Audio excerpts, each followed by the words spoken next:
আমাকে এই হেলথ কমপ্লেক্সের যিনি কর্মকর্তা ডাক্তার সাহেব, উনি আমাকে এই হেলথ কমপ্লেক্স সম্পর্কে পুরোটা জানালেন। আমি আগেও জানতাম, তারপরে উনি আজকে আমাকে জানানোর পরে আমি আজকে এই হেলথ কমপ্লেক্সের এই করুণ অবস্থা দেখলাম।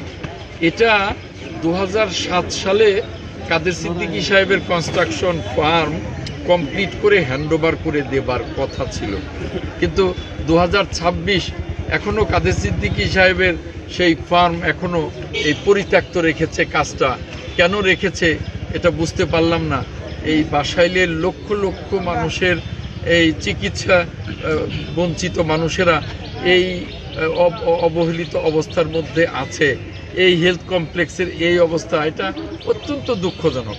আজকে আমি দেখলাম, আমি যারা যথাযথ কর্তৃপক্ষ তাদের সাথে কথা বলবো এবং যত দ্রুত সম্ভব এই স্থাপনাটা, এটা তো 50 শয্যা বিশিষ্ট হাসপাতাল, তো যখনই স্থাপনা শেষ না হবে ততক্ষণ তো সেই 1974 সালের ওই জরাজীর্ণ ভবনে 30 সদস্যের হাসপাতালই এখনো আছে, 50 সদস্য করা সম্ভব হয়নি।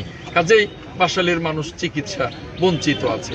আমি দ্রুত এর ব্যবস্থা নিয়ে এটাকে কিভাবে সম্পন্ন করে 50 সদস্য উন্নীত করা যায় সেই ব্যবস্থা আমি গ্রহণ করব।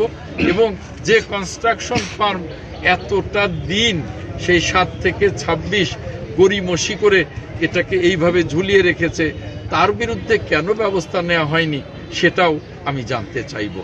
বড় কথা হলো যে আমার বাসাইলের জনগণ চিকিৎসা সেবা থেকে বঞ্চিত, কত দ্রুত এই সেবাটা দেয়া যায়, কত দ্রুত এই কাজটা করা যায় সেই ব্যবস্থাটা আমি গ্রহণ করব।